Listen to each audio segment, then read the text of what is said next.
What is good, people? Welcome back to the channel. KG is back. It is match reaction time. Leeds United 1, Aston Villa 2.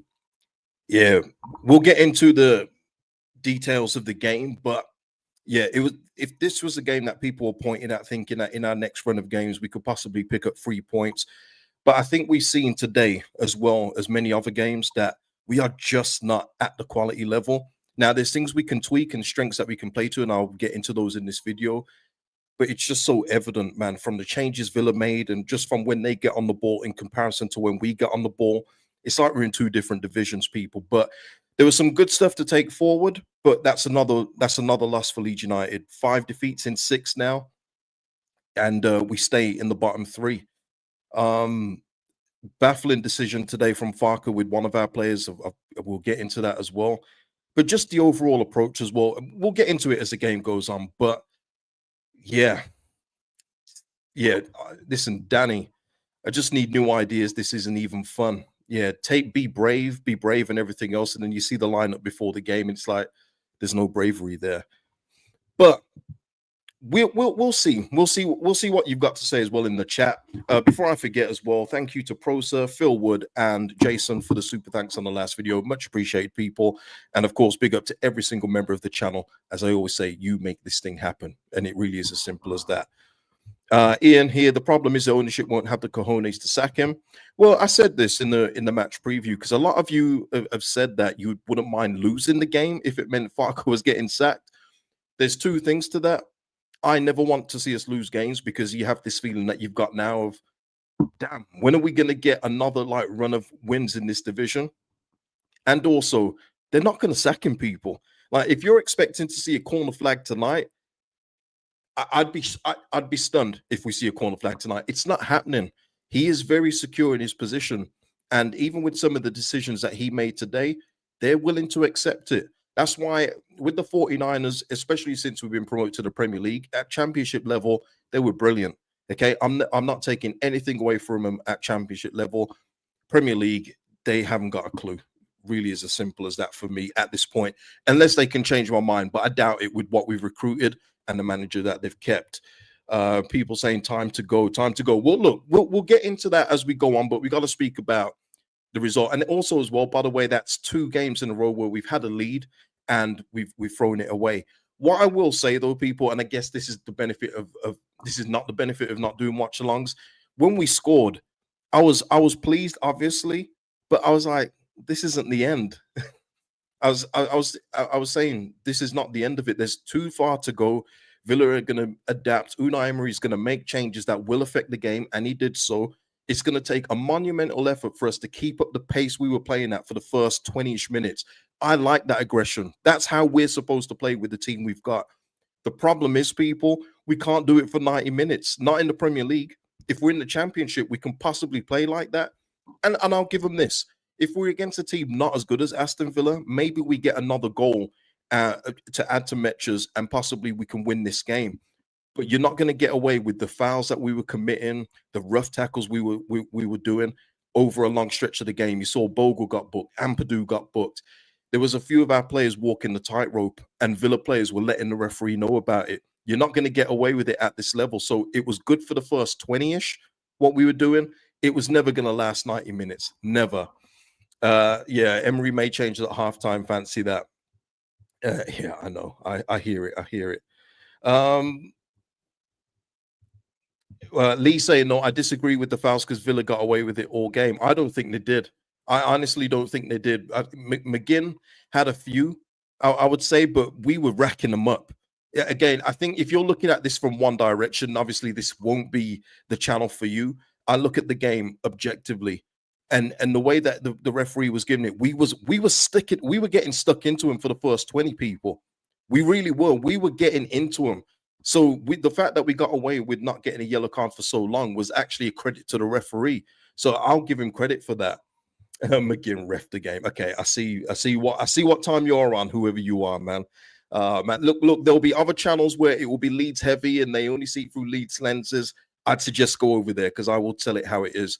Just like with our goal as well, Metcha, right place, right time. That's how you get your goals. People say those goals are lucky. No, that's what strikers are supposed to do. You got that on one hand, and in the second half, you got Calvert-Lewin unfortunately hitting it with his arm. That's the difference at the moment between the two, isn't it? But the quality of the goals, I just want to say this before I forget, because I know I'll forget, because we're going to get into our shortcomings in this match reaction. Morgan Rogers finishes. We don't have one player that can do that. And that's going to be the difference when we're coming up against these kind of teams where they've got players like Morgan Rogers who can do a deft flick and flick it over the goalkeeper. And that, I promise you, people, I promise you, when he before he took their free kick, I said that's going in. Again, this is where I wish I was doing watch alongs for this, but I don't, because I say far too much like crap when I do watch alongs. But when he took the free kick, I knew it was going in. I knew it straight away. What I will say, DCL thinks he's Maradona. Don't show us the next run of matches. I don't actually have them up. I'll probably put them up in the cool down tomorrow. I'll probably put them up then. I won't do that. What's the possession stat? Oh, that's an interesting one. Let's have a look. Let's have a look. No, we didn't win the possession trophy today. Daniel's gonna have to go with another one. What else have we got? We didn't beat him in passes, not passes, accuracy. What did we beat him in? Offsides. I don't know if he counts that. I don't know. We'll see what he says, because he's got some explaining to do. John saying here, I knew this was going to come up. The free kick was almost in the middle of the goal. It was the execution of the free kick. Now, yeah, because it's not in the corner, people are going to say the goalkeeper could do better. Maybe so, but it's the execution and the technique of that free kick where you go, fair play. And that's where I am. And I would say the same as well if Meslier was in goal too. It was a good free kick. Of course, you want your keeper to save it when it's near him or down the middle, but to get it up and over the wall like that, I thought was pretty good. It's a smart finish. So yeah, salute to Morgan Rogers for that. Hyru with the super chat. Thank you, Hyru. Again, Farker being reactive and proactive. Longstaff and Aronson should have been off at 55 minutes. Tanaka should have stayed on. I'm beyond done with him. Isaac as well with the super chat. Thank you, Isaac. I like the tempo, but that only gets you so far. We desperately lack game changers in the squad. God help us if you're a religious man. Shots on target trophy today. Yeah. So yeah, we're going to speak about this for sure, Tanaka, because that absolutely, I don't know, that kind of sums him up, doesn't it? It really does. And if they come out after and say that Tanaka had a slight injury or traveling or whatever, I don't want to hear it, because Brendan Aronson also flies from America. You know, he doesn't exactly come from round the corner. I don't want to hear anything like that. It was clear that it was tactical because of the way that he was speaking to him. It was nothing to do with the injury. You saw how he had to explain to him why he took him off. But yeah, let's not go there yet. Let's not go there yet. Let's have a look at the team, because the first thing I thought of when I saw the team was, okay, Biol being out for Strauch, I could foresee that coming. It was obvious. Biol hasn't exactly lit up the world as well. Strauch coming back in did not surprise me. But the fact that when he said in the pre-match press conferences about being brave and everything else like that, we're at home. You'd think that we'd see either Nonto or James start. But no, it was the same kind of setup. And it's going to work up until a certain point. But you need something else. And you saw where DJ came on in the second half. He was giving us something else. He was giving us a different outlet. Okay, his final third stuff, apart from the handball from Calvert-Lewin, was a bit wayward. But he gives you that outlet, and he gives you at least a shot of getting past the defender and putting it across the 6-yard box. Whereas we don't have that unless it's Okafor. And Okafor today, he was invisible for the first 25 minutes. I'll be real with you. But if there was anyone that was going to do anything from open play, it was going to be him. But that's our problem, because he's all right, but he's not going to be that game changer in a consistent amount of games, unfortunately. And that's what we're relying on, Okafor, to be that shining light. And he flickers, you know, it's there a little, but he's not going to be that guy. He just isn't. Metra is faster than you thought. Metra's got 2 goals in 2 games. And for me, I say it again, his performances in the last 2 games have been better than DCL's in totality. Overall, it's surprising to me that if Metra was capable of doing this in the time where DCL was just doing nothing, and admittedly, he didn't have a lot to feed off, but neither as Metra, and he's got 2 goals in the last 2 games. I'm surprised he didn't come in sooner. Sam here saying DJ much better than Aronson, Tanaka much better than Longstaff. Both can't get a look in. It's favoritism, people. And again, to be fair to Farker, every single manager has favorites. This is not unique to Leeds United. You'll hear fans from other teams say, "Why does this player get in over this one?" But with this, it's just so blatant. It doesn't even try and hide it, does he? When you're seeing Aronson, and you have to look at Aronson because he is the golden child of Farker. I don't know what it is about Aronson. And I even said in the preview, it would have been harsh to drop Aronson for this one because he was probably one of our better players against Forest. But you saw it wasn't working for Aronson today. He lost the ball so many times. Tanaka came on for the injured Stack, and I thought Stack was doing all right up until his injury. My three midfield would have been Ampadu, Stack, and Tanaka. But Tanaka literally came on and was showing technical brilliance. And I said this in the preview that you need to have that against that Villa midfield. You can't just be overrunning them. You need to have someone that can get a hold of the ball, find spaces, and do something with the ball. And that's what Tanaka was doing. So why did he get subbed off? And it's going to be interesting. I'm sure we'll hear something from Farker about this, unless one of the journals don't ask him. But I guarantee, no, I think they will. But how he got taken off before Aronson at that point, and even Longstaff, who again is keeping up his MPMs, moans per minute. I don't know, people. I might be, this might be recency bias here. Have we ever had a player that moans to the referee as much as Sean Longstaff? I mean, one of the times as well was literally Okafor fouled somebody on the edge of the Villa's box. Longstaff took a shot that went miles over, and he's still moaning that it was a foul. He gave a foul against Okafor when it was clearly a foul. I've never known a player to moan so much on the pitch in my life, honestly.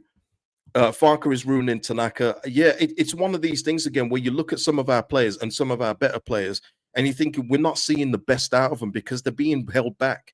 And the thing is, they know they're being held back. I'm not going to get into it, but from instances from last season with certain players, they knew that if they made a mistake, or if they didn't have the effect that Danny Farker wanted them to have on the game, they wouldn't be seeing the pitch in the next game. And I'm telling you that as a fact. So there were players here that where the margin for error is so small, whereas others can keep on losing the ball over and over again, make mistakes with the final third pass, and they'll start the next game all the time. And if we lose, and this is where I go with, and this isn't a Farker out broadcast here, but this is where I go. We've already given Daniel Farker leeway with Charlie Creswell, sending Jed Spence back on loan, other players that have had to leave because Farker doesn't fancy him, Ramazani out on loan. I don't want that anymore. If he's the reason why, say, a Tanaka leaves and then we recruit another Longstaff kind of player, I'll just be so sick with what this club has been doing since the summer. So that's why I don't want any more Farker kind of recruits when we come to the January window in whatever shape we're in. We also get as well, and I've said this before, we're losing the game. What have I said repeatedly? Long-time subscribers of mine will know. When you're in the championship and you're against the Plymouths and the Bristol Cities, when you're throwing on all the attackers you've got because you're the stronger team, 9 times out of 10, it's going to work. At this level, no. You can't then just throw on Joel Peru, who's been ice cold because you don't play him, Willie Nonto, who could have come on earlier in this game, and think that Aston Villa under Unai Emery are going to succumb to that kind of attack. It's just ridiculous how he's trying to bring that up from the Championship to the Premier League. I actually can't believe he thinks that's a tactic that's going to work. Winter here saying, Winter saying he doesn't think Farker's going to last past Christmas.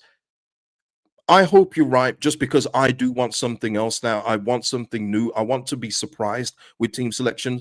This team, by the way, is so set up for two players up front. Goodmanson, again, I've got to say this about Gabriel. Another brilliant run going forward on the left-hand side in the first half. Another wonderful run. But unfortunately, people, and if you haven't been noticing, you've got to start noticing now, his side is starting to get attacked. Because he was not at fault, but again, with the first action for the first goal, he doesn't get anywhere near his man. And they were focusing on him. They kept switching the play over to our left-hand side because they're targeting Goodmanson. Bogle had a brilliant game on the right-hand side in comparison. But Goodmanson defensively is suspect. Very, very suspect. And teams have figured it out because he is getting targeted so many times now. And another goal now has come from his side exclusively. So it's one of those now where if you're going to play Goodmanson and Bogle, let them utilize their attacking like instincts and qualities. Then have them in a four where we're just playing with one up front and they just look isolated like Metro was for large parts today. Why not just go with the two? Why can't we can't do any worse than Farke? Oh no, we can do worse than Farke. Let's make that clear. Of course we can. Big Al saying here, players should be knocking on Parag's door. Hey, that already kind of happened with the Melier thing, but I'm not saying nothing else. Crix is saying here, 100 grand DCL. He isn't even worth half of that. He's poor. The thing is, and everything before we signed him said he was going to be poor. I don't know why people thought, well, he's moving to Leeds now. He's going to suddenly go from being a low level striker to being a 10, 15 goal striker. It's never going to happen. He's not good enough. But we've got him. So, and he's got a pretty long contract, hasn't he? It's already Metcha has got the 2. I think he's got a multi-year deal. No, he's poor. Is he going to get a run of games where he gets 2 goals in a row? Is anyone confident of seeing that? I'm not. Robert here saying the result is frustrating, but not as frustrating as wondering what could be if we picked the right players and made proactive subs. Yeah, exactly. Like today, the game against Villa, you can see just on the basic eye and the clear eye, they have better players. When they've got the ball, you can see it's not a large effort for them to move the ball around and find a pass. When we've got the ball, it's taking everything. And this is what I've said consistently because of the makeup of this team.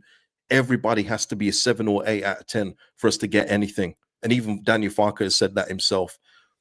When Villa have the ball, you could see they will look dangerous every time. When we have the ball, we have to move it very quickly. Otherwise, the attack breaks down and we have to go backwards. But there were instances today where I do feel we could have got something more if we had just changed the system around a bit. Go with 2 up front. What would be the harm? You know? But yeah, it's crazy. But the Tanaka thing for me is something that he's going to have to explain, because Tanaka was literally our best ball playing midfielder in this game. And to take him off, it just killed it for me. I was like, why is he doing that? It's like he doesn't make it easy on himself, does he? He doesn't make it easy on himself for people that are thinking he's not good enough to make a decision like that, leaving Brendan on in the game that he was having. It's just baffling. But it is what it is, right? It is what it is. What else can we do? We're just fans here. Vega saying there the management is comical on every level. I know. Points per game gone, not in the bottom 3 gone. Now I want to see Farke gone. Yeah, I mean, people aren't gonna like this, I guess, but we got to get the table up. We do it every time. Five losses in 6 people. I mean, what can you say for that? Seriously, what can you say? Winter saying here, lineup it's like arranging the chairs on the Titanic. We don't have anyone that can take the match by the testicles and take charge. Yeah, but you can give yourself a better chance. And I think the first 20 minutes was evidence of that. But we were never going to play like that for 90. And you saw with Villa as well. When they brought on Marlon, I thought, oh man, he's going to do something, because that's what they do. They've got him. You know, they brought on Tielemans. Did Tielemans start or did he get brought on? I can't remember what. But they brought on players. Barkley came on, and you're just thinking, we got no chance. Listen, one thing that Farke did right today, if you will, he kept Harrison off the squad list and put Nanto on the bench. So there you go. There you are. Johnny, man, what's going on? I'm so tired. I hear you, man. I hear you. Okay, a couple of super chats here. Why red coat? Where do you see this heading, KG? It's becoming painfully predictable at this point. Well, yeah, we'll speak. We'll speak. Let's do it. Hold on. Let me just get a couple of the others. No. Let's go with that now. I've said already for me, why red coat. I don't know why YouTube isn't showing like your actual names instead of your ats. I don't know why it's doing that, but salute for the super thanks. I've already said the bottom 3 pretty much looks like how it's going to end for me. I will always go with you can always hope that you can get out of it, but the quality of the team isn't good enough and the manager's not good enough. And when you put those 2 things together, it doesn't equal something great for me. So it's going to take a monumental effort for this team to get out of this bottom 3 and stay out. I just don't see how we do that. Not with the team the way it is. It needs a quality injection. That doesn't mean a Harry Wilson. It means a player that goes above and beyond what we've got right now. And I don't see them recruiting that in January, not with the names that they've been linked with and who we were trying to get on the final day of the transfer window. It's just, like I said before, people, I feel so not disconnected as such, but I just feel so disappointed with how this has gone since we've been promoted. I had such high hopes and dreams when we got promoted. I thought, wow, under the 49ers, the Red Bull network, what are we going to bring in? And especially when the rumors that they wanted to let go of Farker were around, I thought they're actually going to be ruthless. They're actually going to do it. But instead, they got influenced by the Leeds United fans. Oh, he deserves a chance. And it's like, nah, man, you need to follow your own gut and say, we know he's not going to be good enough. They obviously had question marks about him from when he didn't get us up the first year. But yeah, it's just been a whole disappointment in terms of what we have. The players right now, I appreciate the work hard. I appreciate all of that, but that should come with quality. You shouldn't have to say the first thing that with your team is that they work hard. If you're saying that, it means you don't have a good bunch of players, and that is how it is. Okafor was poor today. If he's a match winner, we're done. But that's the best we've got at this point in time. He is the one where you look at when he gets the ball and you think Okafor could do something here. There's no one else in the team that we've got like that. There really isn't. So yeah, let's go to the next one. Mr. P, we tried to protect our lead from the start of the second half. Farkism again. We had a better game. We had game better players. We had game better players on the bench in Nanto, James, and Tanaka. Ian as well with the super chat. Thank you, Ian. I don't really care who's at the wheel. I just want Leeds United to be good again. And I mean Champions League era good, man. Ian, we are so far from that. It's unbelievable. You got to build up to that. I was thinking today, there was a big wide open space on our left-hand side in the second half. And I just had Harry Kewell's goal where he took it off his chest, knee, bounce, bam, into the bottom corner. We did lose that game, but I'm just thinking we don't have any of that kind of play anymore, and we are a long way from that at this point in time. But yeah, I hear you, man. I hear you. No cap here. Can't believe we all started the transfer window excited to get these players. No. I was not excited to get these players, and the beautiful thing about doing videos is you can look at my reaction for each signing. I was thinking, where's this going? From Metcha first being our first sign, I said, that is not the statement intent that I thought we'd have from being promoted off the 21st of April. So let's see what else we do. Then we get Biol, and then it's Bonal. And I'm thinking, this ain't looking right. All right. This looks like we're going to be big, but where's the tech? All right. We're going to have to get the ball eventually and go up. Where's the tech in this team? Yeah, it was a disaster of a window. That's why I gave it a 4 out of 10. Oh, okay. No cap. Just saying here. I meant before the window started. Yeah. I had dreams as well and everything, man. We all had dreams, I think, but yeah, it didn't look like this. Certainly not. Baller, what's going on, man? Bring me a new manager who can be tactically adept, please. Yeah, that's what it is at this point in time, people. And look, my message would have stayed the same, even if we had won the game 1-0. If we had held on, I would have said we need something different. This is not going to work. I mean, it might not work even with a new manager, but at least give me a little bit of hope. Give me a chance of thinking, whoa, we're starting with Metcha and Peru today, or Metcha and DCO, or Metcha and Harry Gray. You know, we're starting with wing backs today because just give me something different. You know, we're going to do previews for the next game. Might as well just put the same team as we saw today because it probably will be the same. Matt saying here, we were so close to Paixão. Would things be different now if we pulled that off? But not just him. It would have taken Paixão. He would have been the gold dust for sure. And he's killing it out in Marseille right now. But you would have needed to add other things around it. And maybe if you get him, it has a knock-on effect to bring other people. You saw that with Sunderland. Okay, take a drink, people. You saw that with them. They were literally rejecting high-level players on the end of the transfer window deadline day because they had already signed Gertruda and stuff. They were saying, Lukimi, now we don't need him anymore. Imagine that. Imagine that. Crazy, man. Yeah, if we had Rafinha, I doubt Farke would play him too much of a fair player. What I will say as well, though, you know, just to give credit to a couple of the players, I've mentioned Bogle was good today. Thought Joe Rodon was solid again at the back, had a really good game. That was Joe Rodon back to his best, almost back to his best. Obviously, we lost the game, so it's not his best, but individual performance, I thought Joe Rodon was absolutely solid back there and handled Ollie Watkins very well. In fact, he made Ollie Watkins' best effort was one from outside the box. Joe Rodon handled him very, very well. So salute to Joe Rodon for that. Who else? Jaden Bogle. Who else? I thought Ampadu defensively was decent today, but as the game went on, it started to get a little sloppy. And that's it. That's it. I think that's it, right? What are we saying here? Robert Slater, we signed the wrong crocker up front. If we had the lad at West Ham, he's talking about Callum Wilson. He can at least score when he's fit. Yeah, but this is it, Robert. This is what I try and go against. We shouldn't be thinking about that. I know you're just saying because we've signed a croc, we should have got a different one. I hear that. What we should have done is signed a player that could be undeniable. Maybe cost you 25, 30 million. Doesn't have to be that much, but we could have signed a striker from a league where you go, could this be the next thing that maybe we double our money on in a couple of years while he brings us up the table? But instead, as they openly said, they went for players that were cheap, injury prone because they'd be cheap, and they've tried to do it on that basis.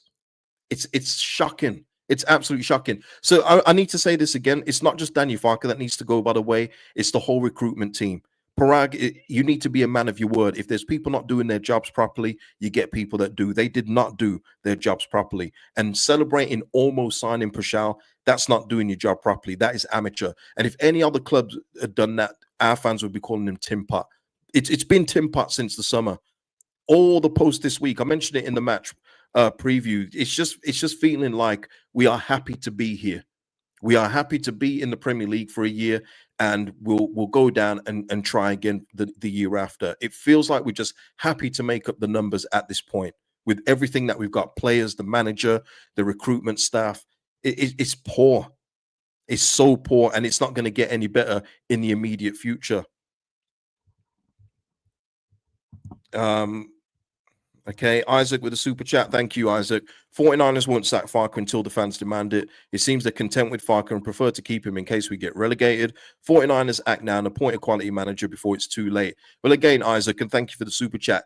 There's no guarantee, even if we do get relegated and Farke's here, there's no guarantee that he'll want to stay in the championship for another year. So on that basis, I guess if you're saying that if he does want to stay, then you keep him. But I'm sorry, man. I know he's got a great record at championship level and it'd be the smart thing to do. But I think if you still have a nucleus of a good team in the championship, another manager can get us up. Okay, another manager can get the team up. But at least then you'll have some variety, some difference in the tactic, and actually have tactics to employ. I'm just tired of him, man. Honestly, I'm so tired of him. Carl thank you, Carl, for becoming a member. Thank you so much, man. Have I missed anything else? And yeah, Rangers demanded Russell Martin out for months. They did indeed, and didn't pull the trigger until it got really dicey. John in the house, KG, I'm fuming, man. Had to call off. This manager's shown he's clearly why he's not the right choice. Ash, what's going on, Ash? Farke can't stay. If he gets us up a second time, does he then deserve another run at the Prem? No, get him gone. Well, listen, you would hope that if we do keep him and he does get us up, that maybe they'd learn from their mistakes. But this ownership has not learned from the last mistakes, and they were a part of it.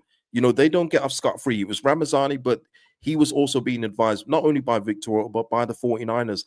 They have not learned their lessons from the last time. And you would think, with a team that is supposedly as intelligent as they are, they would have learned from it, but they haven't. They haven't learned from it at all. They did, repeat again, they did well at championship level, but Premier League, they've been absolutely nowhere near it. Yeah, triple captain Haaland next week. I've already used my chip, but yeah, I hear you, man. I hear you. Poll. I mean, the poll was just for just for you guys, but yeah, I'll do it. Subbing to Nakarov was ridiculous 67%, shocking before Aronson 28%, not shocking before Aronson 5%. So there you go, people. But yeah, I don't think there's anything else to discuss from today, but I will be back with the cool down tomorrow. So join me for that. and we'll go through Farke's post-match comments. I'm sure there's some of them are going to be a doozy or two. But people, I may have not said it already, but like the video before you go. It helps out the show immensely, and it's free to do. Leeds United take another loss today. 5 losses in 6. Where do we go from here? Answer me in the comments. See you in the next one, people. Peace out.